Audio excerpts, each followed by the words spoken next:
With hopes of the 2020 NBA season resuming, many are starting to believe sports will really be back before we know it. Due to a shortened season, the Bucks and Lakers were on pace to win over 60 games. There's been at least one team to have won at least 60 games in the regular season since 2001. San Antonio, a league best 58 wins, before you had to go back to the 70s. How's it going, guys? My name's Wilson. Today, we'll take a look at every NBA champion to defeat not one, but two 60-plus win teams in the same playoffs during their title quest. Starting off with the 92-93 Chicago Bulls, Michael Jordan at the peak of his powers. The last Dance even mentioned MJ flirted with the idea of walking away from basketball after the 92 season in pursuit of playing professional baseball, but realized the great Larry Bird and Magic Johnson never three-peated, so MJ wanted to prove what he was capable of. Defending a title for the third time, an extremely difficult task, with every team having the mindset to crush them. The media was out of control, talking about Jordan's gambling, hounding MJ the whole season. The distractions wouldn't stop. It was going to be the toughest task for the Bulls. MJ led the league in scoring 32.6 points, but his team only won 57 games, down 10 from the year before. No team has three-peated since Russell's Celtics. The Red Hot Knicks posted their best regular season since 1970, 60 wins, well coached by Pat Riley, a hungry Patrick Ewing, John Starks, Anthony Mason, Charles Oakley, Charles Smith, Doc Rivers, and Greg Anthony. Arguably the best New York team of the 90s, came off losing a 7-game series to Chicago in 92, took it right to the two-time defending champs. Defensive grinded, Starks and Ewing each dropped 25 to win game 1. Jordan held to 10 of 27 shooting. Once again, New York did an excellent job on Jordan, holding him to 12 of 32 shooting, punctuated by a John Starks baseline slam, giving the Knicks a 2-0 series lead. Chicago did bounce back the next two double-digit wins in games 3 and 4 before a pivotal critical game 5, a game that still haunts New York to this very day. Very feisty, Patrick Ewing brought his A game, scored 33 points, but Starks went 3 of 11 from the field, Jordan a triple-double. The Knicks' 26-game home winning streak on the line, counting the playoffs, hasn't lost a game at the Mecca since January. The final seconds, Charles Smith got denied at the rim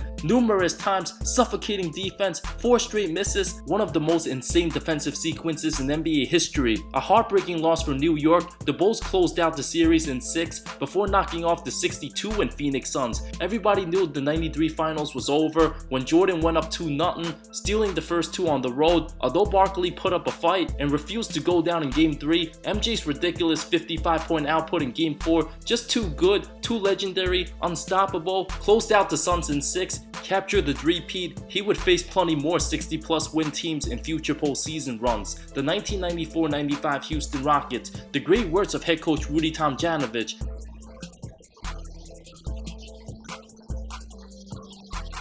The hardest championship run anyone can remember. 95 was up for grabs, with Jordan still retired. 7 different teams had a legit shot of winning it, making different adjustments. Houston traded Otis Dort to Portland for All-Star Clyde Drexler. After the trade, Houston went just 17 and 18 to finish 3rd in their division. The 6th seed, 47 wins, a loaded West. The Rockets, along with Utah, San Antonio, Phoenix, and Seattle, all were legit heavy contenders. Despite the Jazz having the 2nd best overall record, Phoenix won their division. So Utah was the 3rd seed, led by Karl Malone, John Stockton, and Jeff Hornacek, the best pick-and-roll duo.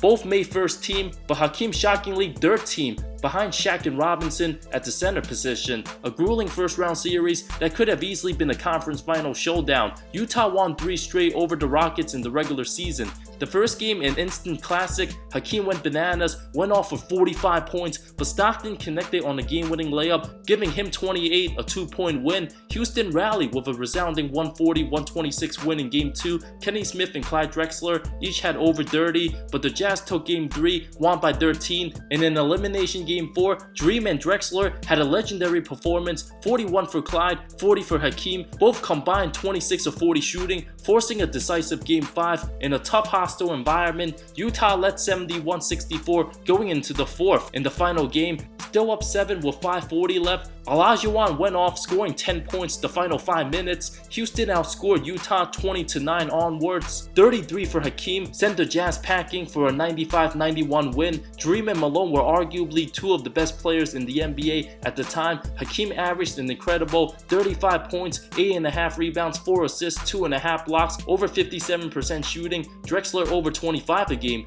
Malone 30 and 13. 95 could have seriously been Utah's year, but the Dream never let his team down.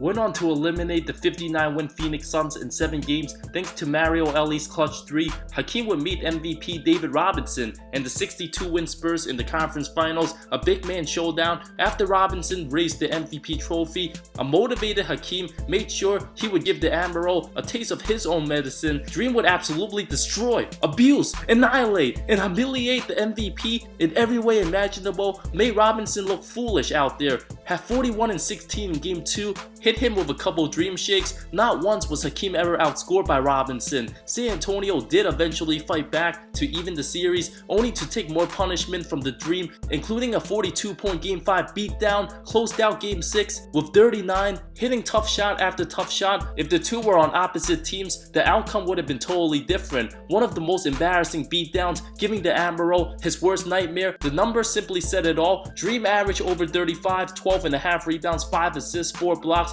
56% shooting. Robinson 24 and 11 simply wasn't good enough. The best team in the regular season didn't stand a chance against the defending champs. The Rockets went on to sweep the 57-win Orlando Magic in the finals. The historic 95-96 Chicago Bulls. Everybody remembers the 72-win team, the greatest the league has ever seen. Many forget about the other good teams. The Orlando Magic and Seattle Supersonics 160+, starting with the defending Eastern Conference champions, who spoiled MJ's return, beating the Bulls in the semis the previous year. Jordan went straight to work with a mission to take over the NBA again. After acquiring Dennis Rodman, Jordan was named league MVP. Him and Pippen made first team, defensive first as well, including Rodman. The 60-win Magic, led by 24-year-old Shaq and Penny. Jordan and the Bulls dismantled Orlando, scoring 38 in the Game 1 beatdown. Despite 36 and 16 from O'Neal in Game 2, Michael had 35 of his own. The Bulls held the Magic to 67 points in Game 3 before completing a sweep, a 45-point masterpiece closeout Game 4, ending the Shaquille O'Neal Magic era for good.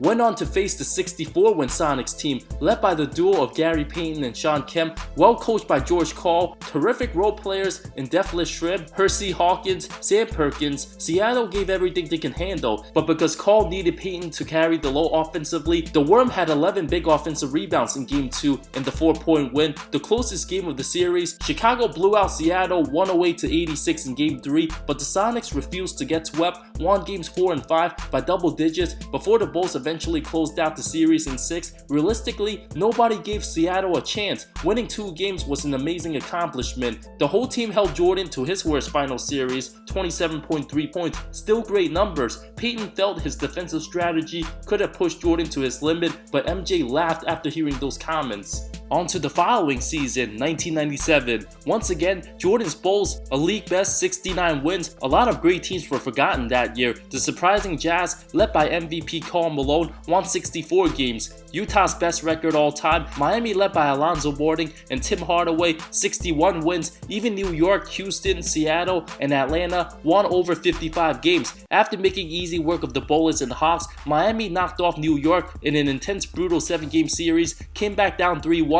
because of fights and multiple suspensions. Hardaway made All-NBA first team, a powering defensive presence with physical big bodies PJ Brown and Alonzo Mourning down low, a young Jamal Mashburn, veteran Dan Marley, and young Rashad Leonard. A low-scoring series, conference finals, back-to-back 7-point wins the first 2 games, 84-77 Game 1, 75-68 Game 2. Miami managed to just win Game 4. After Mourning guaranteed the victory before the game, "We will win on Monday."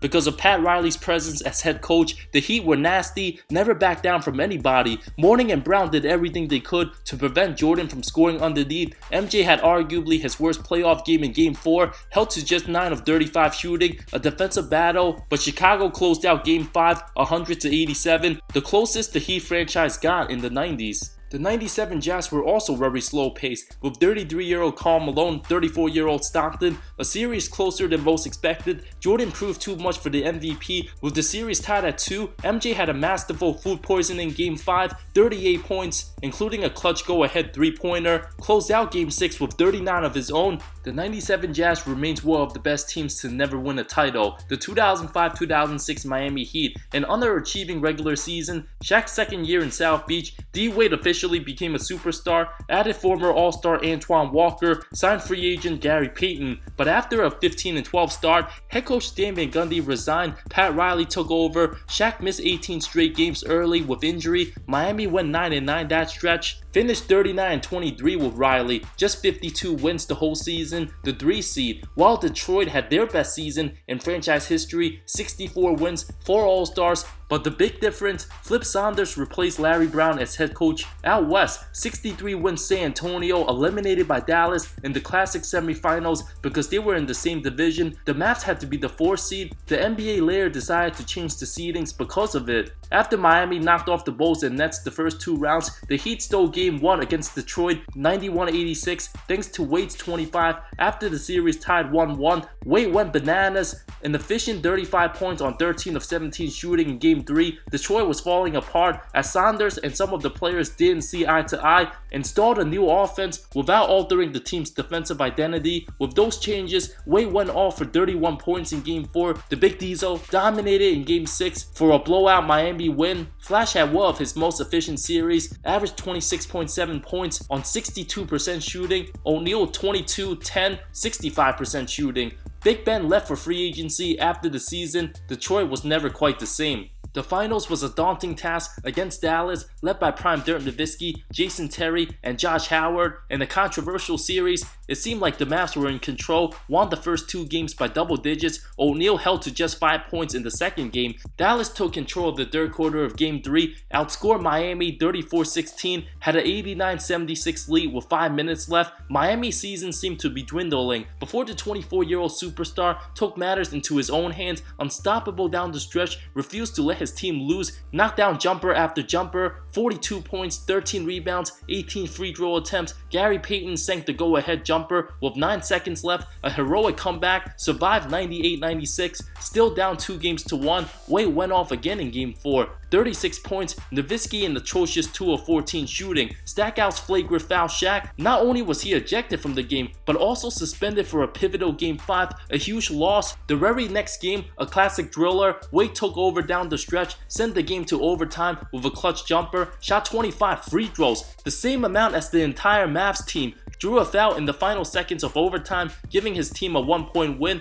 a devastating defeat for Dallas. Closed out Game 6. Wade shot 21 free throws on the road for 36 points. The Heat won their first ever franchise championship. Wade simply outplayed Dirk. While many still believe the series was rigged, but Dallas had their opportunities to close out Games 3, 5, and 6, but blew it. Those were all the 5 champions who knocked off more than 160 win team in their title years. Which one of these teams had the most difficult postseason run in your opinion? Let me know in the comments below. Thank you so much for watching this video. Before we end this video, rest in peace to former NBA player and Jazz head coach Jerry Sloan, one of the best coaches all time. Condolences to the Sloan family, the Jazz organization, and his close loved ones. He will be missed.